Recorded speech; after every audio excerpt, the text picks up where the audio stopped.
Hey, everybody, it's Scott Steehn with winnersandwhiners.com coming to you with day number 2 of our NFL draft coverage here at Winners and Whiners. And I do have my partner in crime. We're going to run solo today. A couple of ne'er-do-well Scots over here. We're going to take a look at the NFL draft, talk about some of our favorite props. Let's bring him on. Speaking of props, let's see how he's doing on the Great American Eat Out. It is the one, the only. He is Scott Reichel. Scott, how are you today?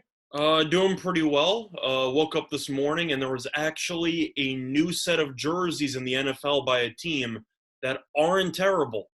I did not think I would see the day, but the Chargers actually made some good jerseys compared to some of the other teams that have tried.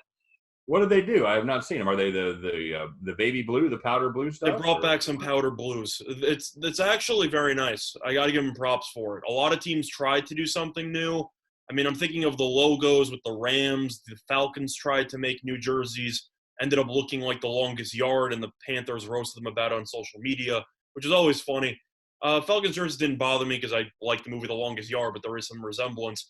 But no, the Chargers actually released a bunch of new jerseys, and some of them include the baby blue. And it actually looks very good. I got to give them props for it. It's probably the biggest win that they've had in a while, which is kind of saying a lot based on the history of the franchise. Yeah, just as a side note, is social media ever happy about anything? Does anything ever make Twitter happy? I think that's the point, is that Twitter was actually thrilled with these new jerseys, which is a huge plot twist, which I didn't see coming. No, I would not see that coming at all. Twitter just seems to be a place where people who are unhappy with everything get to hang out. And that's the point. There's gambling Twitter, there's football Twitter. Yeah, the reception's been warm for the jerseys on Twitter, so I guess people are in agreement. It's probably the best new jerseys released in a while in the NFL. And I know I know your Bet Online fantastic eating contest. I know it's a day on, day off. Was yesterday a day on? Is Joey Chestnut still alive? Joey Chestnut's still alive. They're going to be continuing the contest today. So they're going to be doing the Baked Bean Challenge, I believe, today. Today is the semifinals? Yes, I believe so. Okay, so that's the one food that we were talking about 3 or 4 foods.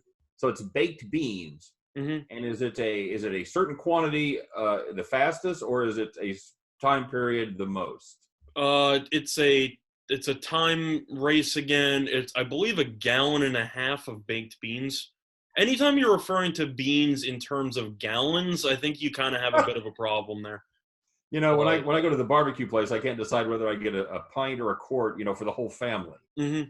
So, and if anybody's out there and they think, a gallon of beans, that doesn't sound like that much. Look at a gallon bucket sometime. I guess paint comes in a gallon bucket still, right? Like your house paint, your paint. I think it does. I'm thinking more in the lines of oil. So you got 2 liquids, and then just imagine that quantity with beans in it, and then good luck to you. We'll see what happens. Oh, I can't even imagine what that does to your digestive system, but, I'm going to be fairly tactful here, but I'm guessing you're not going to want to be around too many people the next day. I believe the proper term is a cleanse. I believe that's what it's called for those health nuts out there. Woo-hoo. Did you take chestnut in the end? What's that? Did you take chestnut in the end before the thing started?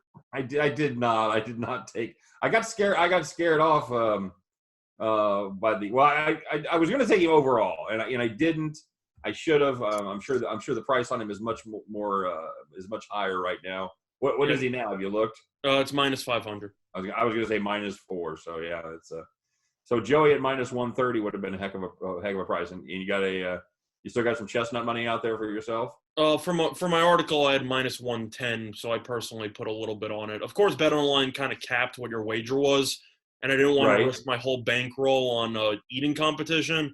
But at the end of the day, I threw some change on it. When in doubt, you can't really go against chestnut. I wasn't going to put any money on it, but then I ended up writing the article. I dug into all of the world records that everyone held and everything like that. And chestnut's just so far ahead of everyone else that I felt like I was obligated to take it for a little bit of money. And so far, so good. He's really the Kansas City Chiefs of professional eaters.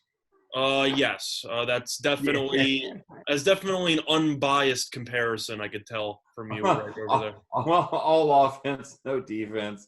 Okay, well, that pretty much covers that part of it. So today we're going to talk about some of our favorite prop bets with this NFL draft.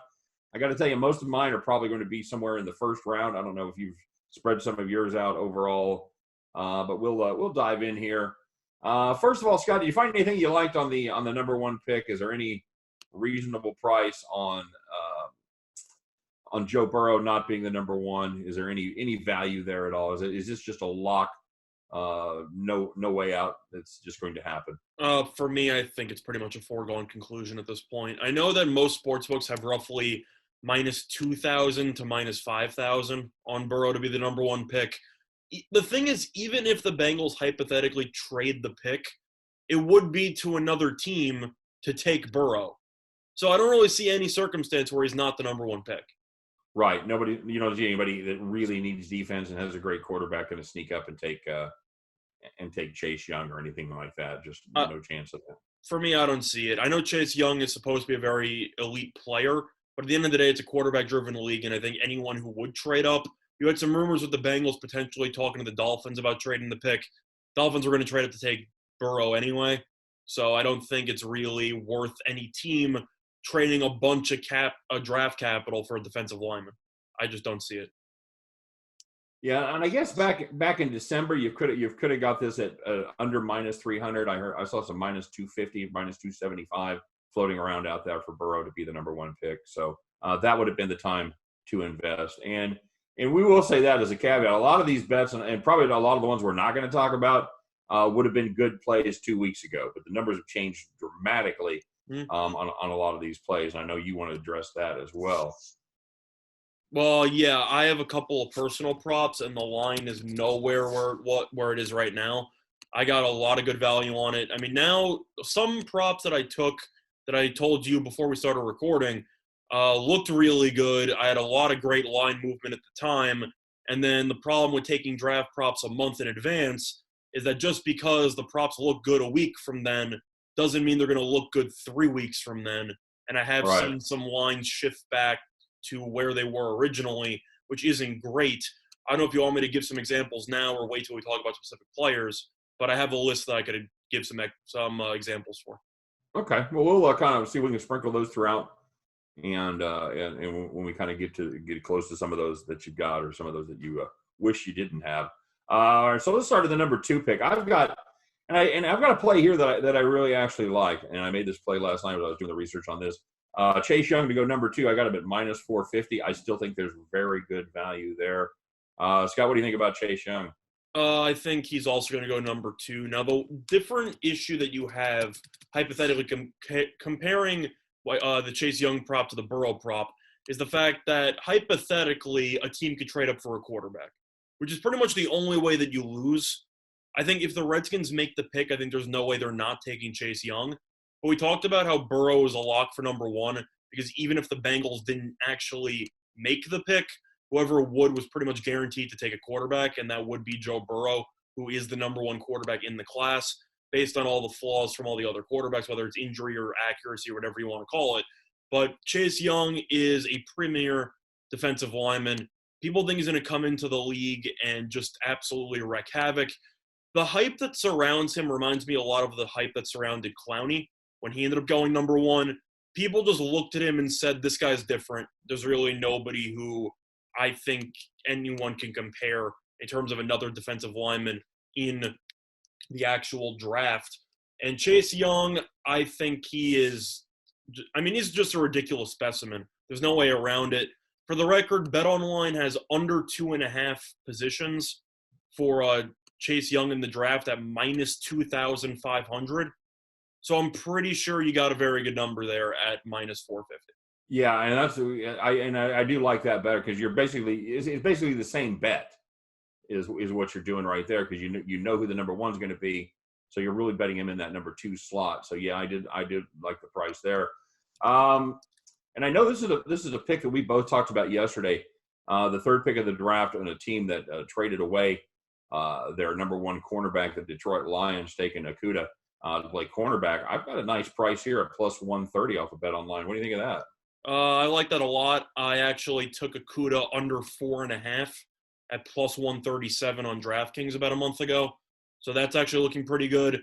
The only issue you have is that the Lions are talking to teams about trading picks. And hypothetically, if the Lions trade the third, you basically lose. Because I don't see the Giants taking Okudah with 4. I think they should consider it. But at the end of the day, they just drafted DeAndre Baker in the first round last year. Do I think he's any good? No. But I don't think they're going to immediately give up on him. And they also signed Bradbury during the offseason. So you're basically looking at Detroit Lions at 3 or bust, and you're hoping the Lions do not ship the pick off. But at the end of the day, you got plus 130. I got plus 137. I can't really complain about those odds whatsoever because the Lions definitely need a cornerback to replace Slay. All right, so now we've talked about the first 3 picks in the draft. Why not play a trifecta, Scott? I've got Burrow 1, Young 2, Okudah number 3. How about plus 250 for that 3-teamer? Well, yes. I was going to ask where exactly you have that line available because I have seen a ton of different lines available if you shop around. It used to be somewhere in the plus 200s. Seems like most of them are now in the, I'd say, middle to high plus 100s. Or a couple plus 150s, plus 175 around. I've seen it really ship depending on some line movement day-to-day as well as just shopping around for your lines. That sounds like a great value. I'm not really sure when you took that prop. Do you have any idea on when you actually took that? That was when I was looking at it last night. Oh, really? Okay, because Yeah. I was going to say that I know that it was in the plus 150 range, I'd say about a week ago. There has been a lot of steam with some teams potentially trading up, especially after the Lions announced publicly, by the way, we are considering shipping this pick real quick with the number 3. So there has been some paranoia in the market about a team trading up for a quarterback. However, you have to keep in mind, though, since they tried the mock draft yesterday, which failed miserably because you had some connection issues with the Bengals with the first overall pick in the mock draft, I think that'll actually lead to less trades in the first round compared to usual. It's kind of difficult for you to actually negotiate a trade when you're worrying about, A, other people potentially hacking you. Now, I think that's ridiculous, but you also have some paranoia because people are dealing with confidential material, quote unquote. And 2, you got a bunch of people handling computers who have no idea what they're doing, hundreds or thousands of miles away from each other because they're all at home. I could see teams being a little bit more passive when it comes to actually trading picks as a result because of the unusual circumstances in the draft. Agreed. So I think that definitely helps your case on Okudah going number 3, which gives you a nice price for the 1, 2, 3 trifecta. And speaking of Okudah, how about ESPN to say Swahili when talking about Jeff Okudah? No, minus 125. Yes, minus 115. I have no thoughts on that. I do think that my favorite specialty prop in terms of we could run through all of these, but at the end of the day, I think the one pick I like for value is ESPN mentioning that Jake Fromm played in the Little League World Series. Yeah. There's basically a 98% chance it's going to happen. Yeah, minus 140, yes. Yeah, because ESPN and ABC, both properties of Disney, show the Little League World Series. That's right. So it makes perfect sense for somebody to mention it. Now, of course, you're not going to get there day 1. Day 2, maybe. Fromm's probably going second round or third round, so you're going to have to wait a little bit. Right. But at the end of the day, what else are they going to talk about? His Wonderlic score? I'm not really sure what else they're going to bring up besides the fact, by the way, he's potentially a superstar because he played on ESPN in the Little League World Series about 8 years ago. I think it has to be mentioned. I think this line will climb up from minus 140. I don't want to say that there's a sharp play on announcer mentions. Is there any way they don't mention the fact that he played there? I don't think so. I think that's a good price. You know what? We gamble for a living, Scott, and you take your value where you get it. I don't care. I'll bet on American Idol. I'll bet on The Bachelor. If there's value there, somebody's going to pay me money. If I find an overlay, I'll play it. I don't care. Now, there is a silver lining, though, which is the fact that the max bet on BetOnline is $35. So that is something to keep in mind. Right. Having said that, I will probably take that. If you have some free play on BetOnline, you're trying to get rid of it to turn into actual money, I think $35 there makes a lot of sense. I really don't know how they don't mention it. It's just the synergy involved with promoting other things in the Disney company from a sports perspective makes too much sense. I think Yeah. people upstairs would literally whisper in the announcer's ears, by the way, you got to mention that he played in this Little League World Little League Series. World Series. Absolutely. Now here's another one. Then we'll get back to the more serious props. The highest number of people in the same room. I like under 9.5 people. You get even money on that, plus 100. Do you think with social distancing, the relatively tight focus of a Zoom shot of a webcam, you think they're going to have over 9.5 people? You think there'll be more than 10 people in any of the rooms for the draft people? Well, there actually has been a line movement on this, and it's kind of weird that I know that. It was at minus 160 about a week ago, and now it's currently minus 140 for the over. I think under most circumstances, you'd look at the under and say social distancing makes perfect sense. Right. But there's a couple of factors you have to include. First of all, no offense to some people, there's some really stupid people out there, and they'll just decide, somebody in my family is getting drafted. It's a once-in-a-lifetime opportunity. I don't care about the distancing. I'll be there. Get the beers ready. I feel like some people might have that logic. Two, you also have to wonder how many prospects actually have huge immediate families. Just because you have social distancing doesn't change the fact that some people might have roughly seven siblings, and they're all going to be there. So that already factors into potentially taking the over. And three, what if you have a prospect who lives in Florida and they already lifted some restrictions? You might end up having to worry about some people living in a relatively lax state when it comes to regulations, and them just deciding we're going to throw a party at my place. So those are a couple of factors that are worth mentioning. Based on the under, if you want even money, you could take that. I would personally lean to the over because all it takes is one person. All it takes is one family who lives in like Jacksonville, Florida, who just decides I'm going to have a massive kegger at my house for the sake of the draft party. I think it's possible. But for me, for that reason, I think the best move is to not play. I'm going to pass on that one. Okay. Well, I thought we might have a little side action there, but I would lean over I would lean over, but I'm not going to touch it. Well, maybe we can get a little something going on the number of cats. Then I'll tell you what. At half a cat, I gotta lean to the over. Because if you have a prospect who's living at their mother's place, the odds of them having a cat. It's going to be a cat. So, that is worth bringing it up. I don't know. I think if you're going to look for pets, then for me, I got to lean to the over. I think half a cat's a little bit too low. Am I going to bet that? No. I'm still traumatized by the movie Cats, so I'm not going to have any action on it. But I think if you were going to look for a prop aspect where you can just look for animals, I think your cat's probably the best one, so I'd probably lean to the over there. I'll tell you what, I don't want to see half a cat. That is definitely true. That is definitely true. I'll either take one cat or zero cats. Yes. No half a cat for me. That's the only thing that I ask for. Dogs is 3.5.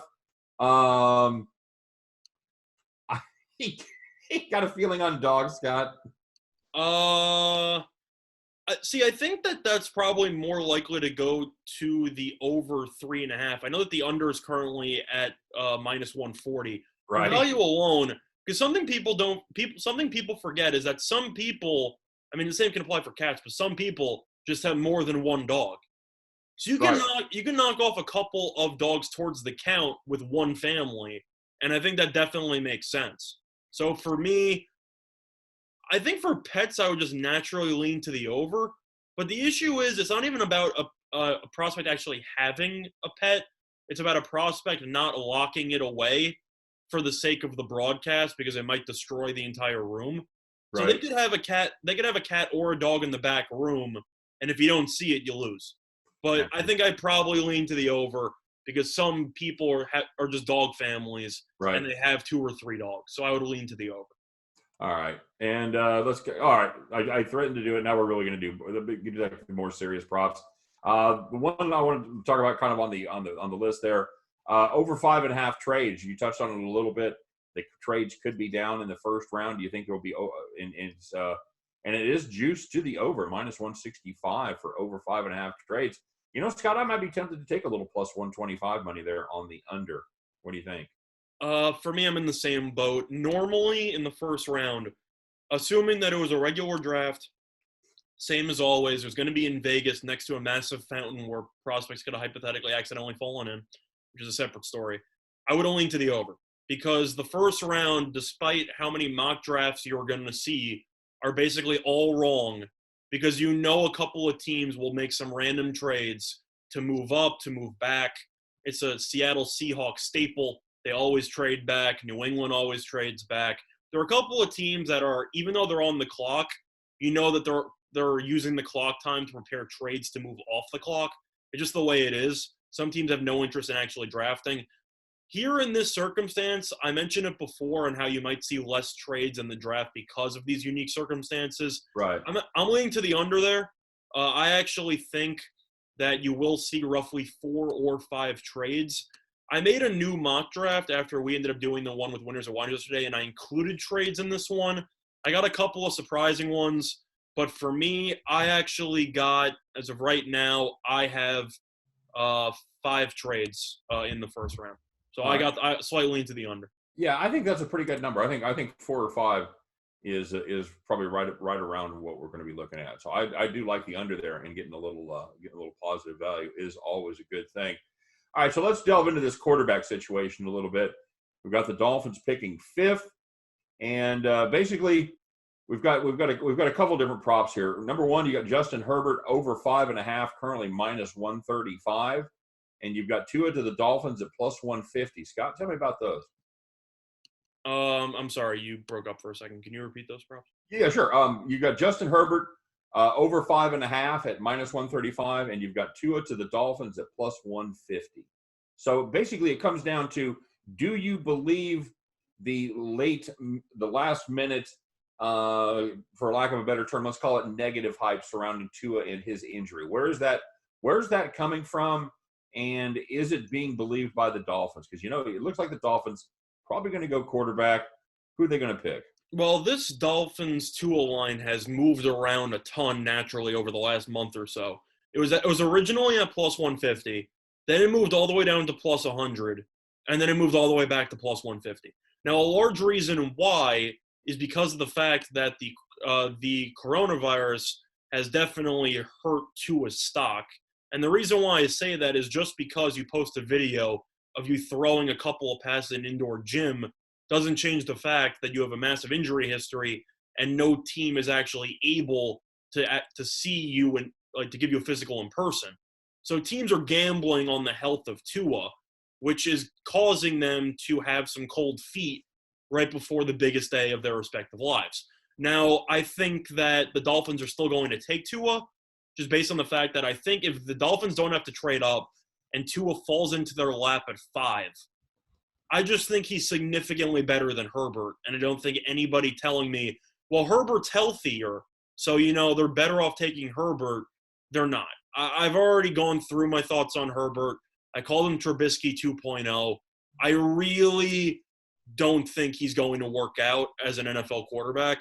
And the Dolphins, even though we talked about it when we were going through their team preview, when we went through each individual win total for the season, the Dolphins have a ton of picks. They were awful last year, and they can afford, with Fitzpatrick at the helm for another year minimum, they can afford to gamble a little bit, keep Tua on the bench, and let him rest a little bit. So for me, I think Tua is just significantly better than Herbert, and for that reason, I think they will take Tua at the 5 spot. I agree. I think that's tremendous value, basically getting 3-2 on your money.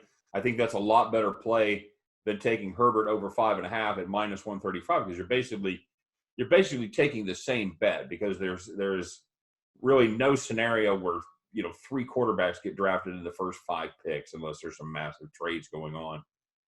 And they're really, I don't see it. I mean, I guess it could happen, but I don't see people trading up to grab Herbert. I just don't see that happening. Yeah, well, 2 brief things there. First of all, some of you just witnessed history. I actually placed the bet on Jake Fromm with the Little League World Series in the middle of this broadcast. So Nice. We officially have action on that. I expect that line to move. But mentioning the Tua thing, I actually got an absolute steal of a prop that I did post on StatSalt roughly a month ago, and I hope that you took it. If you look at Tua now, his over-under is roughly 4.5 or 5.5 if you shop around, with decent amount of juice to the over. A month ago, and I posted it, I took Tua over 3.5 at plus 118 on DraftKings. So I'm pretty much – I don't want to say that I'm cashing it automatically because if the Lions trade the third pick, then I might lose. Teams might actually be trading up to take Herbert instead of Tua. So 3.5 right now at plus 118 looks almost like money in the bank. Well, and I will tell you how much I like that play because I actually had that one on my list. And that current price on Tua over 3.5, which I still thought there was some value there, is minus 185. Yeah, so I got that at plus 118. Yeah, I'm pretty happy with that one. That's a nice play. That's a nice play right there, boy. That's very good. All right, so before we move on to some of my more favorite ones, what do you like there in the first 5 picks, Scott? What haven't we touched on yet that you got? Well, I think the biggest issue that I have personally actually involves the Giants at 4. And the reason why I say that is I took a couple of props a month ago based on value. I have a couple of units on Simmons to be the Giants' first draft pick at plus 350 on DraftKings. And I also have roughly a unit and a half on Wirfs to be the first offensive lineman taken on DraftKings at plus 250. Now, the reason why I took that about a month ago was because Wirfs was linked to practically the Giants, to every other team, and people basically said he was going to be the first offensive lineman taken. And if you shopped around, it was plus 250 on DraftKings and roughly plus 130 on BetOnline, on 5 Dimes, any other book. It was roughly plus 130. So I got double the market value on one prop with Wirfs. And then Simmons, there was one day about 2 weeks ago where there was a ton of steam on Simmons to go to the Giants. He was linked to the Giants from the start of the day to roughly the end of the day. And the Giants said they were basically happy with their tackles with Solder and Fleming. And Simmons was roughly at plus 175, plus 200. I got him at plus 350. Oh, my goodness. So those were automatic bets for me. Right. And then in the last 2-3 days, there's been an endless amount of steam on Jedrick Wills to be drafted by the Giants. He's now roughly minus 120 all the way to like plus 120 on the Giants taking him. And if the Giants take Wills, I lose both props. So that's kind of the danger that you're in when you pick draft stuff in advance. But based on the market that I got both props at, I got, I'd say, over $1 of value on both at the time. If the Giants take Wills, though, a part of me will be pretty upset. But it is what it is. Yeah, I can't. I mean, it's the Giants, so obviously anything's possible. But I just can't imagine a team passing up on Simmons. I really like Simmons. At the end of the day, I'm not even sure that I don't like Simmons more than I like Chase Young. We'll see. But I like Simmons. I think Simmons is a mighty fine defensive player who's going to be a mainstay of anybody's defense for a number of years. So I do like that quite a bit. Yeah, I'm a huge Simmons guy. But the problem now is if you look market-wide, Simmons to go to the Giants on DraftKings a week after I took it went from plus 350 to plus 175. But if you look market-wide now, lines are roughly back in the plus 300s, just the way it is. I mean, the over-under's at 6.5 with juice to the over, which is not good for me. And if you look at the Giants to take him on BetOnline right now, it's plus 400. So the line I got based on what the line is now doesn't look great. But at the time, I had a phenomenal line for about 3 weeks. Right. I can't really complain about that. All right. Very good. Very good. All right. So let's move on to some of the more individualized player props. I've got CeeDee Lamb under 12.5 at minus 170. And I think we're going to have a run of wide receivers there at 10, 11, 12 with the Jags, the Jets, and the Raiders. Give me your thoughts on that, Scott. For me, I would personally lean to the over a little bit. I wouldn't have any action on it. But I think the issue you run into is the fact that everyone knows the Raiders are basically taking a wide receiver. Right. It basically seems like a lock. I don't really see how they don't, unless they trade up for a quarterback, which is actually part of my fun mock draft that I made with trades. I got the Raiders trading up into the top 10 to take Herbert, which is a really ridiculous call by me. I just think it's fun, and I decided to throw in – it's the Raiders. You never know. If there's one team that's going to be crazy, it'll be Las Vegas. in the Raiders pretty much every year. That's basically the one certainty, is that you have no idea what the Raiders are going to do ever in the draft. But when it comes to CeeDee Lamb, I think the issue you have is that you basically need the Jets to take a wide receiver. And I think that they probably will. I think I have them taking Judy in my mock draft. A lot of people think they might take an offensive lineman. And if they take an offensive lineman, then you're basically flipping a coin between Lamb and Judy for the 12th pick, or even Ruggs. So I don't really know, unless one of the wide receivers goes in the top 10, which people have linked the Jaguars to and some other teams, and you could see one team potentially trade up. First of all, the Jaguars taking a wide receiver makes absolutely no sense. I don't know who started that bandwagon. That move makes absolutely no sense because Jacksonville's receiving core is arguably the most deep spot they have on the actual roster. I don't know why they would take a wide receiver. I know they let Marquise Lee go. He's played in 6 games combined in the last 2 years. That doesn't matter. They still have Cole. They still have Chark. They still have Conley. They have some good receivers. I don't think they really need another one. But do you see what I'm talking about, though? You're basically relying on him to go 11th or 12th. To me, this came down to if I think 2 of those 3 teams are going to take a wide receiver, because I definitely think that CeeDee Lamb is going to be one of the first 2 receivers off the board. Now, it's a possibility that he may be number 3, but I think that he's going to be the second receiver. And I think 2 of those teams. I don't hate the Jags taking a wide receiver. I just think when you talk about Conley being part of that mix, I think Conley is an average to slightly below average wide receiver. I think they want to get some weapons from Minshew to give him every opportunity down there. I don't know. I'm probably not quite as anti-Jags on the wide receiver as you are. I just don't like the juice. I think the juice is risky for that type of proposition. Yeah, it is a little strong there at -170. And let's talk about let's talk a little bit about where you think Andrew Thomas is going to end up, the offensive tackle from the University of Georgia. There's a prop on him. I like it over 10.5 at +135. I think Wirfs, Wells, and Becton are all going to go before him, and I just don't see 4 tackles being drafted in the first 11 picks. Scott, your thoughts? I would have agreed with you before Becton got his drug test flagged during the combine. Now, I originally had Becton going 10 to the Browns. That was originally where I thought he would go. I thought it made perfect sense. They need a tackle. I really think Becton's going to slide because of the flag drug test. I know that he didn't officially test positive for anything. It has been somewhat like a diluted substance, which happened with Zach Bond, linebacker out of Wisconsin. I just don't think it's good. I know that there's a saying that, no press is bad press. For the NFL draft, that's not true. I mean, you saw what happened with Laramie Tunsil during draft night. Now he completely flew off the board because of the video with the bong mask. Gas mask, right. That stuff, yeah. I really think that at that number, I think you'd be better off taking the over on Becton instead of the under on Thomas. Because I think if Becton is going to slide, then I think the Browns would take Thomas instead. Wow. And I don't know. I just don't think it's really tough. It is.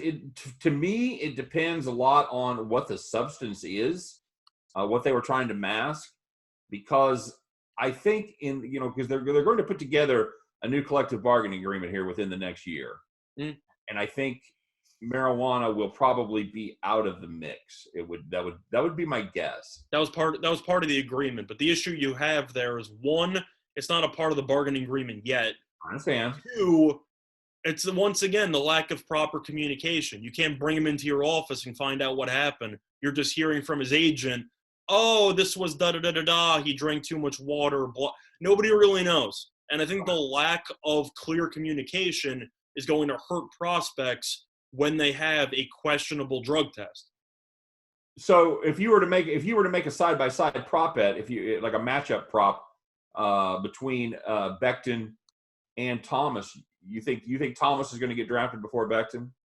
For me, yes. I feel a little bit bad for Becton because he was so great at the combine, everything like that. DraftKings currently has both of them at over 10.5. I would probably lean to the Becton over. For me, the issue you have is that you also have to remember that some of these teams, even though they need a position, they might just be torn between some prospects. And all it takes is one mess up to sway a GM into one direction. And I think that this flag drug test is going to sway more people against Becton than it will for Becton. So for me, I would probably lean to the over. I have Becton going 14 to Tampa Bay. Okay, well that's an interesting take. Again, you and I have a little disagreement. Personally, I think if it's weed, I think most of the GMs really don't care. But how do you fully know that it's weed? Besides the agent just telling you, oh, it was weed, or oh, it was just water. Well, and it does beg the question about how much information they're privy to. How that's the problem. Yeah, and I don't know. I just don't think it is that big of a deal. I think that his talent is just he's too good. I don't think they can pass him up if you really need an offensive tackle. We'll see. We'll see what happens. Interesting take, and we'll see how much of an impact the flagged drug test has. And that's kind of a BS thing anyway. Either you fail or you don't. The flag drug test, I don't dig that. Well, the issue is that some athletes, based on the current way that they conduct the drug test, can pretty much avoid any result just by drinking too much water. Well, then you fail. I mean, that's what in the real world. If you go to get a job, if you go to get any kind of a job where you have to take a drug test, your drug test doesn't get flagged. You either get the job or you don't get the job. There's no middle ground. I mean, I'm trying to think of the alternative, and the only thing I could think of is the Seinfeld episode where Elaine keeps eating the poppy seed muffins and she keeps testing positive for opium. Well, that's kind of what you're hoping does not happen, where one athlete drinks a ton of water. I know DeMarco Murray used to drink gallons of water before a game. If you drink a ton of water and then you take a drug test and it comes back flagged, there's a difference between having drugs in your system and having people automatically assume that you have drugs in your system. Having said that, you should know when the drug test is, and you should avoid drinking excessive amounts of water before your drug test. Well, what they do in the private sector is very simple. You take another test. Yes, that sounds about right. The person usually has to pay for it. The first one's on the company. If you fail it and you want to take another test, that one's on you. But you can take the test again. So yeah, that's just a personal aside. I don't want to go down a rabbit hole there about the drug testing policy in America. Well, it's actually funny that you mentioned that. Quick segue on how if something goes wrong the first time, you should be able to have the opportunity to take another one. That actually did happen with the Wonderlic test, as Jedrick Wills, who we mentioned before, scored an 8 on his first Wonderlic test. So they forced him to take it again, and he scored a 23. So is 23 good? No, but it's better than 8. What is it? So maybe you might see different results the second time around. What's a perfect score? 50? Yes. It was a 50, I believe, by a punter. By the way, did I mention that Ryan Fitzpatrick went to Harvard? Did I mention that? No, you know who has Ryan Fitzpatrick does have the record for the Wonderlic. You're thinking of Pat McAnally, and Pat McAnally did not score higher than Alex Smith, and Alex Smith is number 2, I believe. I'm pretty sure Fitzpatrick's second all time. Number 1 is some random punter who I never heard of. But all I know is when it comes to the Wonderlic every year, you will hear at least 40 times, Ryan Fitzpatrick scored blank. Did I mention he went to Harvard? That's probably with everything about I don't think the Wonderlic means anything. First of all, I looked it up, and Maurice Claiborne, who was I believe he was a top 10 pick as the Cowboys trade up for him. I believe he scored a 4, which is the lowest score ever recorded, and he still went in the top 10. I don't think it means anything. It's basically a career aptitude test for people who already know what their career is. So I don't think there's really a purpose to it besides examining the IQ of some athletes. And there's a difference between IQ and football IQ. But I think there's a point for it, but it is worth mentioning that whether you have a high score or a low score, it does not necessarily mean that you will be a good or a bad pro. No, and I agree. It was Pat McAnally, by the way. That is who you were thinking of. Yeah, I know Fitzpatrick's definitely second or third. And he is listed as he is the only. By the way, Pat McAnally also went to Harvard. Yeah, he had a perfect score. Yeah, he had a perfect score. Mike Mamula, defensive end, 1995. He had a 49. Kevin Curtis, wide receiver, had a 48. Fitzpatrick had a 48. Ben Watson, longtime tight end, had a 48. And there you go. So that's Yes. It's actually funny that we're talking about the Wonderlic score because it actually transitions into a prop, and it's a prop that I already won. I actually posted this about a month and a half ago. BetOnline had a list of about 6 quarterbacks. It was the top 6. It was Burrow, Tua, Herbert, Jordan Love, Jalen Hurts, and Eason. It was all the top quarterbacks, and it was the prop who would have the highest Wonderlic score. And I actually took Herbert for the max. I took Herbert for $100, which was the max on BetOnline, at plus 150 to win $150. And the reason why I took it was because he had over a 4.0 GPA, and he was named Pac-12 Scholar of the Year in 2018. Okay. So I slammed it. And then reports came out that Herbert scored a 25 out of 50 on the Wonderlic. So I was really upset because I'm thinking, how are you a TA in I believe it was biology. He was a TA for one of his classes. Okay. And he had over a 4.0 GPA. I don't even know what that means. Because 4.0 is the highest score possible, and he was at a 4.01. So I guess he got some extra credit or something. Right. So I was like, all right, I lost. And then reports came out that the leak for the scores was wrong, and Herbert actually scored about a 46 or something. And he had the second highest score behind Nate Stanley, quarterback out of Iowa. However, Stanley was not on the board. Herbert was, so I won. So I had a pretty interesting experience with the Wonderlic last week, but it turned profitable. So have you ever taken it? No. However, I took the IQ test in the old Madden games that you needed to take while you made your own prospect. Okay. You were actually required in career mode to take an IQ test just to see how you would do. That was a thing. That was actually in Madden. They gave you a quiz. That was about 20 questions. Well, Scott, speaking of quarterbacks, I thought one of the more interesting, of course, you can take every position over, under, and I do have some interesting ones there, and we're going to get going here. We're going to wrap this up. We kind of, as always, you and I went down a couple rabbit holes, but the number was 4. And you see any value either way of that, any side of that bet? Well, based on everybody and all the mock drafts and all the general consensus, there's basically no way that 5 quarterbacks are going in this first round. Right. You're basically betting on Eason to be drafted in the first round. Yeah, that's basically not happening. Eason and Fromm are not going. The biggest wild card would potentially be a Jalen Hurts if a team just looked at his mobility and thought, Lamar Jackson won the MVP last year. We got to get more mobile. I think that's really the only way that it would happen. I think Fromm and Eason have no chance of going in the first round. I think if one quarterback was going to do it, to be the 5th, I think it would be Hurts just based on mobility because he brings something unique to the table. Having said that, I think that there is no way that you're going to see 5 in the first round. No. For that reason, I mean, based on the over-under, you have heavy juice to the over. I might actually surprise you. I'm going to lean to the under a little bit. And I think that the reason why is because people are high on Herbert based on trading up and whatever. If there are less trades that take place in the first round, then Herbert could slide past the teens, get into the 20s, and then you might see teams start trading up for Herbert, which leaves Love in the wind. So I think that based on plus value, I think the under 4 makes sense, assuming that there's no chance a 5th is going to go. Because you're basically rooting for a push, worst case scenario. So why would you not try to gamble for plus money? Fair enough. Yeah, I just thought that was one of the more curious ones because 4 really seems to be a pretty solid number. Well, you can get 4.5 market wide also, so you can find a middle if you wanted it.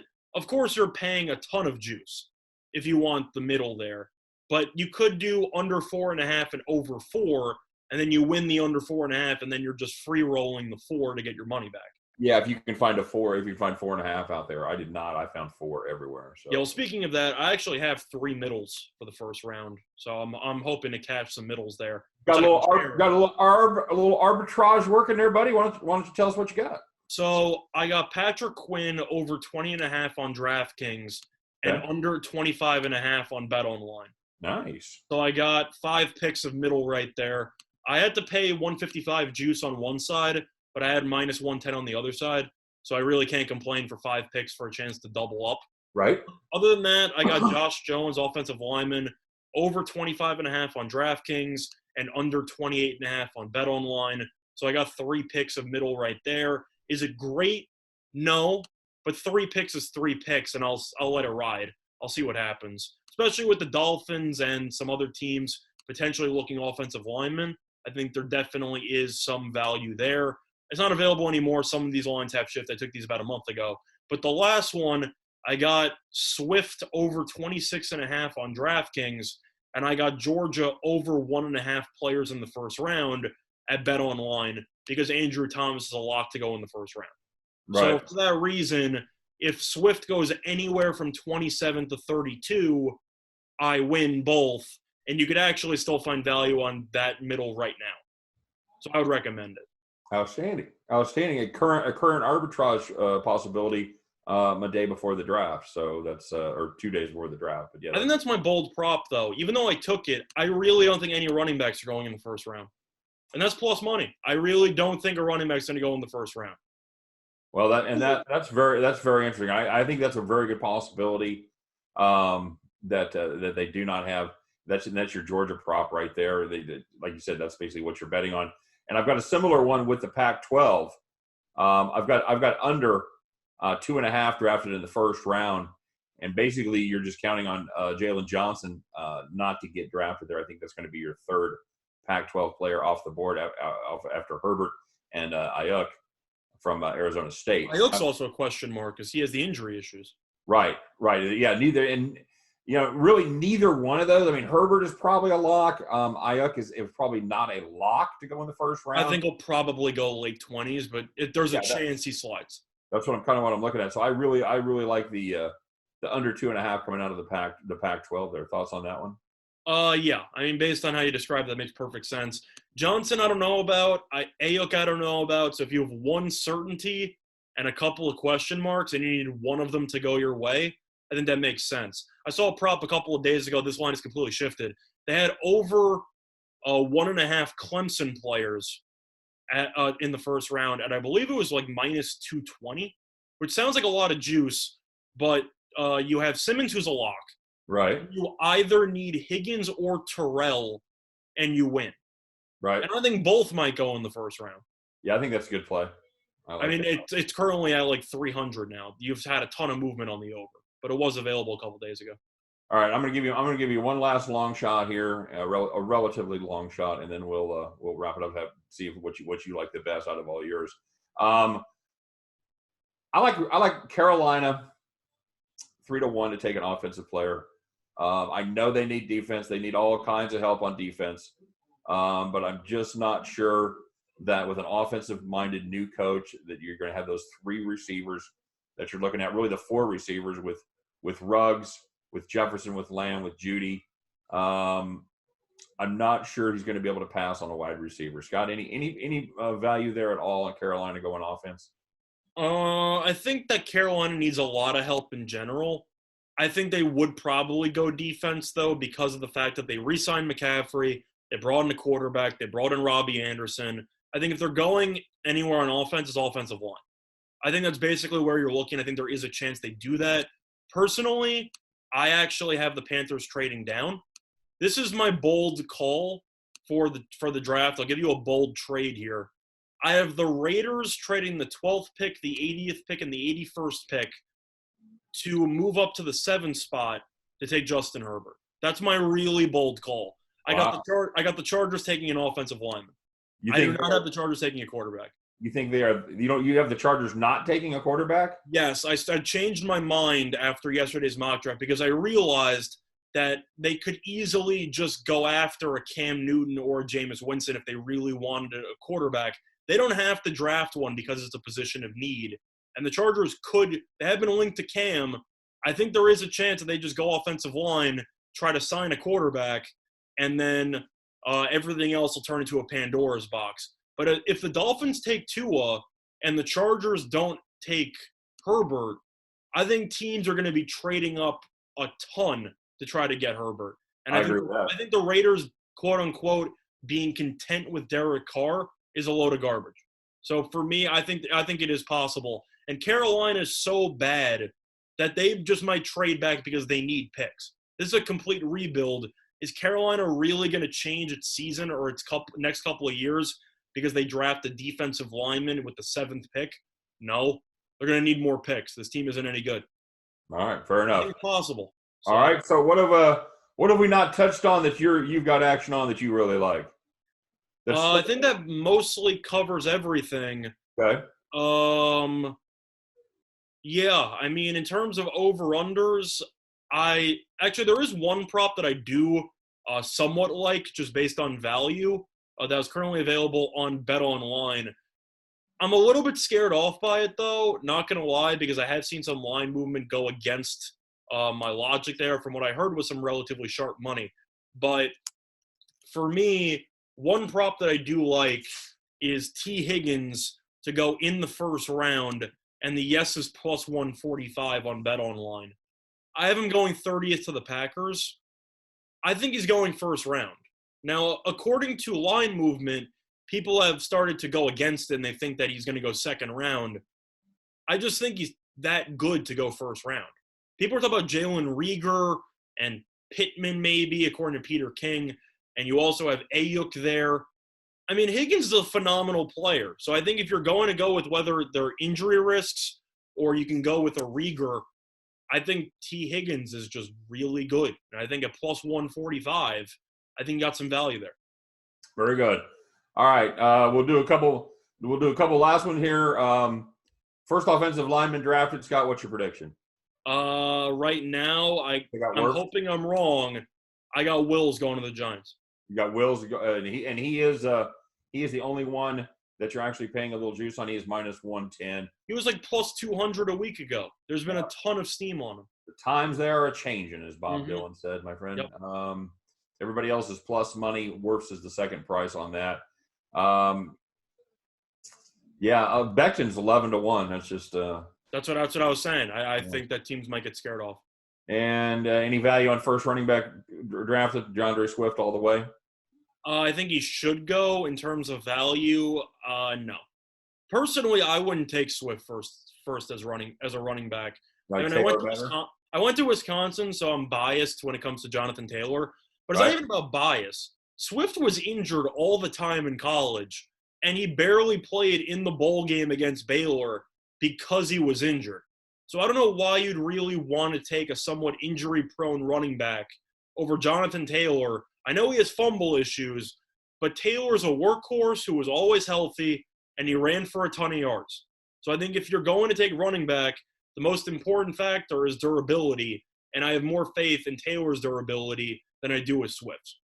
Well, and if you're taking a running back in the first round, you need to find a general manager that is actually studies the NFL in this century, because that's just Yet a ton of people have Swift going to the Dolphins, and I don't know why any team nowadays, especially with all the holdouts that have failed miserably and all the massive contract extensions for running backs that have failed, why would you take a running back in the first? It's probably the least important position on offense nowadays based on how you can just plug people in and plug people out. And the Dolphins, of all people, should realize that about the lack of value of the running back position, as they had their nice little winning streak there at the end of the season after they traded Kenyon Drake. So, they got rid of their best running back and then started to win games. So I don't know why, again, that the Dolphins would be linked to a running back. I agree. I think that's absolutely ridiculous.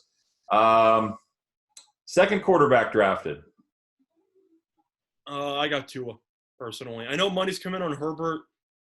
I sound like a broken record. I just really don't like Herbert. I just don't see much of an upside. Okay. Are you – we covered this yesterday. I'm assuming you're in agreement that you think Tua is a significantly better prospect? Absolutely. I think he's worth a gamble. And this is coming from a guy who watched Bo Jackson have his career cut short because of a hip injury.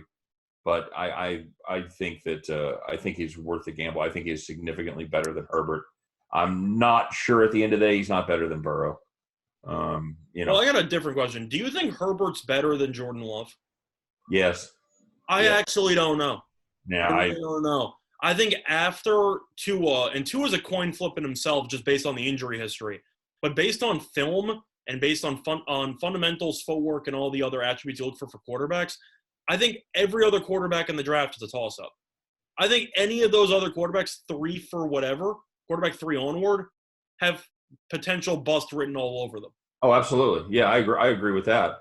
I think they all do. I honestly think they all do. Does that include Burrow or no? Absolutely. You know, Burrow was a one-season wonder. It was an incredible season, but he had a terrific coach there. He had a terrific offensive coordinator that works specifically with him, who, by the way, went to Carolina. He's a coach's kid, so he's going to be smart. He's going to know the game. But, yeah, he had one good season in college. So is there bust potential there when you take a step to the next level? Absolutely. Well, I think it depends on how you define a bust. Like, for example, if Joe Burrow would have a career, let's just say I don't want Bengals fans to try to hunt me down. Let's just say he had a career similar to Andy Dalton's. Would you consider him a bust? No, I would. I think if you're a 1-1 as a quarterback, you need to be an 8 to 10 year starter. I was going to say, I think Burrow's floor is basically an Andy Dalton. I think he will be a steady starter for a minimum a couple of years, barring any injury. I think that's his floor. I think his ceiling is potentially through the roof. I do agree that his athleticism or lack thereof in the NFL and his lack of elite arm strength could be issues. But at the end of the day, he's just so pinpoint accurate. I think that carries over. But I understand your point, though. Here's the thing: if Jordan Love was 6 foot 175, he'd be applying for internships right now with different companies. I don't think Love's going to be that good. I do understand. No. Love is that quarterback every year that you just say, yeah, but did you see that arm strength? Did you see the mobility? I mean, right. Every year. I mean, ever since Jake Locker, I remember, from Tennessee, who was linked to be the number 1 overall pick, and then he went back to college, ended up going, I believe, I think he might have went like 10th or something, 8th, something like that, to the Titans. Every year you got one guy, and you're just like, but he's got a cannon. I'm like, he can't throw the ball. He overthrows everybody by 20 yards. And he's huge. He's what is he, 6'4", 6'5"? You know, he's got that size. He's got the arm. But, you know, he's not accurate, but he's 6'5", and he can throw the ball 70 yards on one knee. I'm like, I didn't know you needed to throw the ball 70 yards on a knee in the NFL. Never have you seen that skill that was needed in any way, shape, or form. Yeah, I'm not roasting Love. I do know that he has physical gifts. But drafting people solely because of physical gifts, assuming that you can just train him to suddenly forget every bad habit that he has, right, is so stupid. And every year teams buy into it all the time. Agreed. All right, one last thing, and then we'll get out of here. Give me your exact order for the first 3 wide receivers taken. First 3 wide receivers will surprise you. I got Judy, then I got Ruggs, and then I got Lamb. I mixed it up. I got a little bit of a surprise in there. Because I think the Raiders, assuming they don't trade up, are so distracted. Well, this is based on the fact that the Raiders don't trade up to take Herbert. And I think if they don't, I think you're looking at Judy, Lamb, and Ruggs. But I think if the Raiders keep the 12th pick, I think they'll take Ruggs just based on athleticism. Plus 750, buddy. Yes, but I don't like it because I actually think the Raiders are going to trade up for a quarterback. I think the Raiders are going to be that dark horse candidate. They're going to realize we can't go into Vegas with Derek Carr and Marcus Mariota as our 2 quarterbacks on the depth chart. I would not be surprised if they take a splash. Now, should they? Of course not, because I think Herbert's going to be terrible. But would it really surprise you if the Raiders going into Las Vegas decide we need to make a splash? Oh, no. No, not at all. No, not a bit. Not a bit. And that would, Raiders going to Raider, baby. That's correct. Because there are rumors the Raiders are trying to trade up for Tua, which is definitely available as just an idea. But I still think if Tua goes 5 to the Dolphins, I think the Raiders might also panic for Herbert. I think there might be that's all just basically conspiracy theory by me that I came up with at 3 a.m. last night. But I think if the more you think about it, I think the more it makes sense. I'll tell you what, I think Herbert has a great chance to be the next Derek Carr. That's why they're perfect. It's a match made in heaven. Yeah, that works out really well because the Raiders not exactly known for their prowess of drafting top-notch quarterbacks. All right, bud. Yeah. Very nice, very nice. Hopefully, some people got a few questions asked. Got their eyes open. They got to think about how many cats are going to be in the videos. If you hate my theories about Herbert, you can roast me in the comment section below. It's all absolutely, absolutely. Roast away at me, as they say. Mm-hmm. Whatever you want to do, that's fine. We'll take it. We got big shoulders here. Scott, what are we going to do tomorrow? NFL draft. Okay. Yeah, I mean, realistically, we already went through a mock draft with no trades, just assuming what's going to happen. I already spoiled some stuff talking about Herbert potentially being a trade commodity in the top 10. I kind of want to know what you're thinking when it comes to teams trading up. Trades are almost impossible to predict, but we all know that any of your props can easily go out the window if one team just decides to trade up and blow the whole thing wide open. And I think it's fun to try to guess who that's going to be. All right, so we'll talk a little trades. Hey, I got an idea, Scott. Why don't you and I give our top 10 worst first-round draft picks in history? That's always a lot of fun. I feel like that? 95% of those will. I feel like 80 to 90% will probably be quarterbacks, but I am definitely in for that. You said the worst 10? Worst 10 of all time, or you want to do worst 10 of this century? What do you I don't want want to do all time because if you go back to 1965, I can't really make any comments about that. So for me, I'll probably stick. I'd say 2000 and later, maybe. Okay, so the top 10 biggest draft busts of the 21st century. Yes, we'll go with that. Cool. All right, let's do that. All right, so that'll be fun. We may or may not be joined by a guest. We'll see what happens. As you guys have probably figured out by now, we are kind of running by the seat of our pants here in the post-corona world. So we'll just have to see what happens. We got some feelers out to a couple different guests. We'll see if we're joined in tomorrow's show. And hey, that's why the fun of tuning in to see what happens. So, Scotty, what are you doing today? What do you got? You got any movies on the agenda? Overall, no specific movie. I might look into something here or there. I know it's pouring rain outside, so my thoughts of exercising basically ended after 1 minute because I'm not really going to leave my house in pouring rain to go for a walk for, I don't know, a couple miles or so. So I'm basically at home. But overall, yeah, I'm just kind of game planning for the draft and hoping to tweet at all of the broadcasts on ESPN to mention the fact that Jake Fromm played in the Little League World Series. Outstanding. And what is your, in case anybody wants to play online poker there at BetOnline, what is your handle at BetOnline? So my handle on BetOnline is Hammer Bros. It's HAMMERBROS if you want to find me on BetOnline. Most people won't get the reference. It's a video game reference, a bit nerdy. But overall, it's been my poker handle for a while, and it's given me some good luck. So that's why I use it. If it was any consolation, I understand it exactly zero. So okay, that's fair enough. Hammer Bros. And by the way, I am occasionally there playing as well. I am Ahoy Chips. So, yeah. Wow. Nice. Nice. Okay. Anyway, that is an homage to my love of chocolate chip cookies, of course. All right, guys. It's been a lot of fun. We'll be back here. We'll do it again tomorrow. Scott, as always, thanks for joining us. Looking forward to doing it again mañana. And we couldn't do it, of course, without you guys. So make sure that you tell your friends, tell your neighbors. Hey, we're still here. Got a lot of great content over at Winners and Winers. Probably should plug that even more. I know we try to hit it every day, but there is some great content, and not just historical stuff, but there's also stuff on things that are still going on. If you want to get a little bet down, got some esports. We got some Belarusian shocker over there. So there are some options if you want to place a bet. So make sure you stop by winnersandwiners.com as always. And we'll be back tomorrow with my friend Scott Reichel. I am Scott Steehn. Thanks for joining us very much. As always, everybody, stay well, stay healthy, stay home. We'll get through this together. And before you know it, we'll be back to sports and betting. All right, you guys take care. When we will see you again tomorrow. Bye-bye.